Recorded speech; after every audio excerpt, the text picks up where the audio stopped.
guys, welcome back to CJ's Keto Kitchen. I'm Sarah, and if you are looking for home-style meals made ketogenic, then you have come to the right channel. And tonight I am going to be making Keto Jambalaya Casserole. So come along with me and let's get started.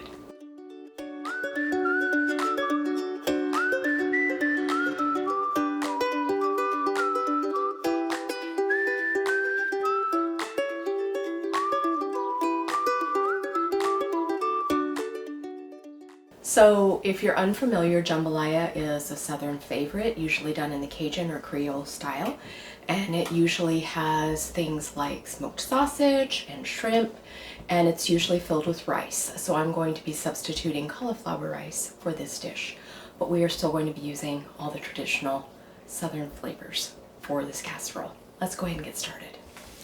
So for this casserole, you are going to want to preheat your oven to 375 degrees. I'm going to be putting a few traditional southern vegetables into my jambalaya casserole. I have pepper, so I have a little bit of red pepper and a little bit of green pepper. I have half of each, so half a pepper, half red, half green. But you could use all green or all red or whatever color you would like to equal one pepper. I also have a half an onion that I have chopped, and I'm going to put that into my sausage.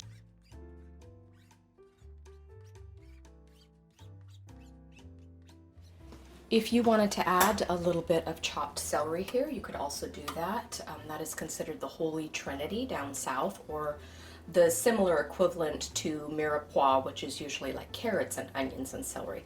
I opted not to put celery in, but of course you can do whatever you would like. So I'm going to start warming this in my sausage drippings to give it additional flavor and to make it a little bit translucent.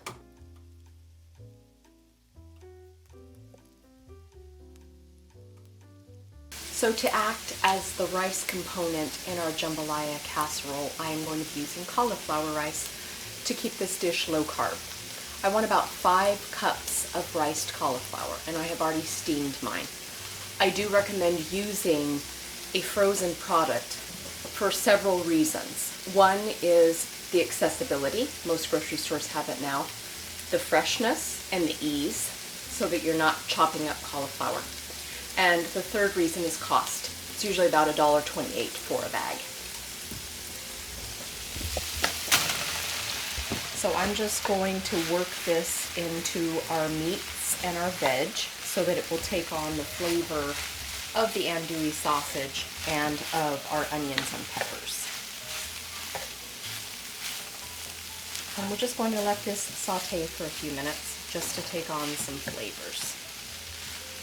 Cauliflower is usually quite bland, and so this helps bring out some of those Cajun flavors. So our ingredients have sauteed for about 7 minutes or so. I have now turned off the heat, and we are going to work on our sauce. So you're going to need about 8 ounces of softened cream cheese, and I already have mine in a small bowl, and it is very soft. I'm going to thin my cream cheese with a little bit of beef stock. You could also use seafood stock if you wanted to incorporate the jambalaya aspect, but I'm going to be using beef broth here.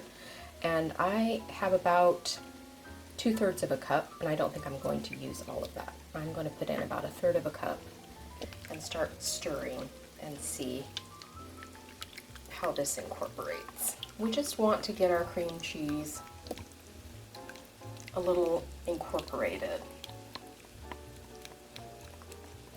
And you just want to keep stirring.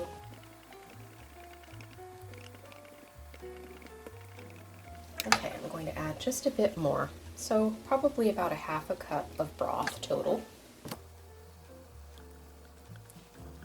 And that just makes our cream cheese a little bit more liquidy, so it will go farther in our casserole.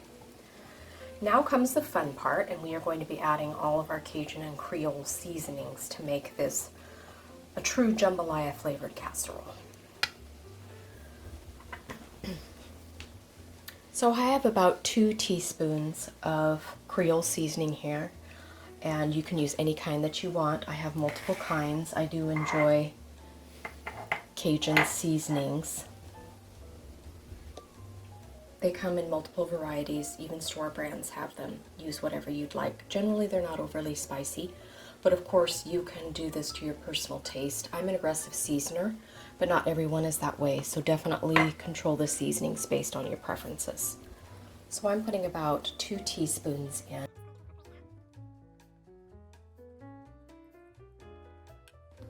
I'm also going to put in a little bit of Redmond's real salt. I don't want to put in too much salt because most of your Cajun seasonings already have some salt in it. And then I'm also going to do some fresh black pepper.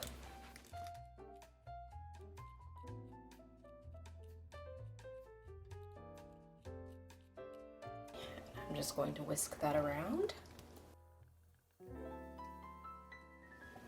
Okay, so I'm going to set that aside and I'll show you the next steps. So you are going to need a 9 by 13 inch casserole dish, and I have greased mine, and I recommend greasing it.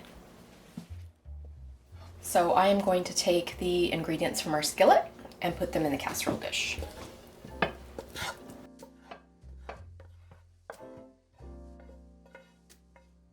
So the next ingredient that I'm going to add before we put our sauce in is some shrimp. You don't have to put shrimp in it. Shrimp is, of course, very traditional with jambalaya, as most seafood can be. But I'm going to be using shrimp, and I have about 1 pound here, and it is uncooked. Because this is going to bake in the oven, you don't need to worry about cooking your shrimp because it will cook in the oven. Shrimp cooks incredibly quickly. If you wanted to use already cooked shrimp here, you could do that, but it's not necessary. Just heating up my shrimp in hot water to thaw it because it was frozen. You can see it's already starting to turn pink. So as I said, shrimp cooks very quickly. So I'm going to go ahead and put this in here and combine it. And once again, that is 1 pound.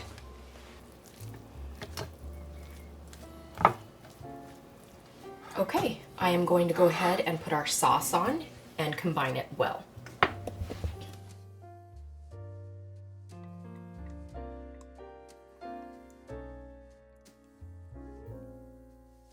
So I'm just going to mix everything around.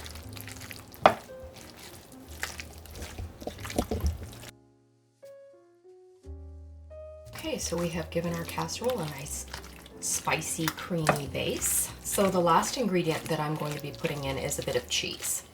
You could use a spicy cheese if you wanted, something like a pepper jack, but I'm going to just be using cheddar.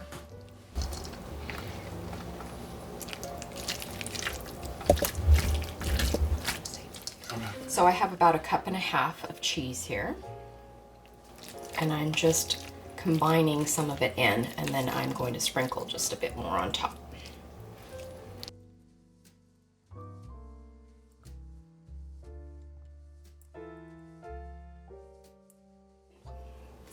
I'm going to cover this, and it's going to go into our 375-degree oven for about 25 minutes.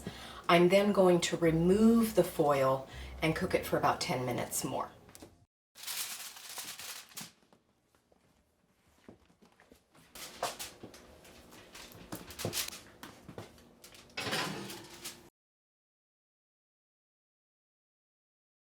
So the casserole has been in for 25 minutes, and now I'm going to take the foil off and let it cook uncovered for about another 10 minutes. Here we go.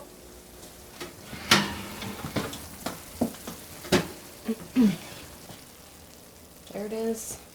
You can see all the beautiful chunks of sausage and our cooked shrimp.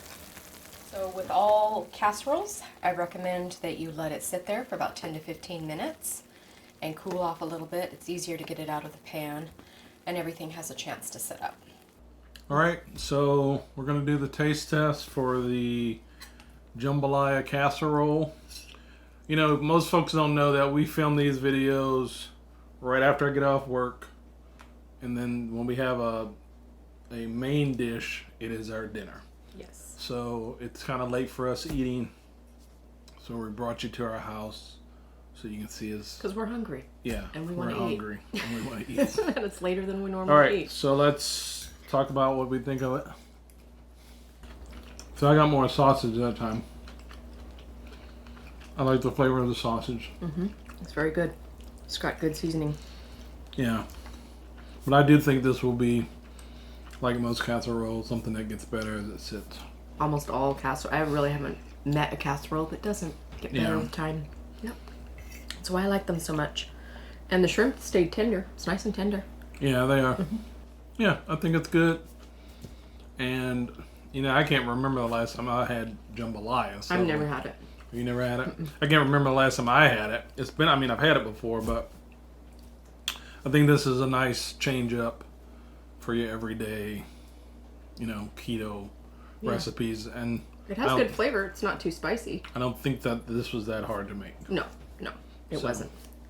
It always takes longer because we film it. Right.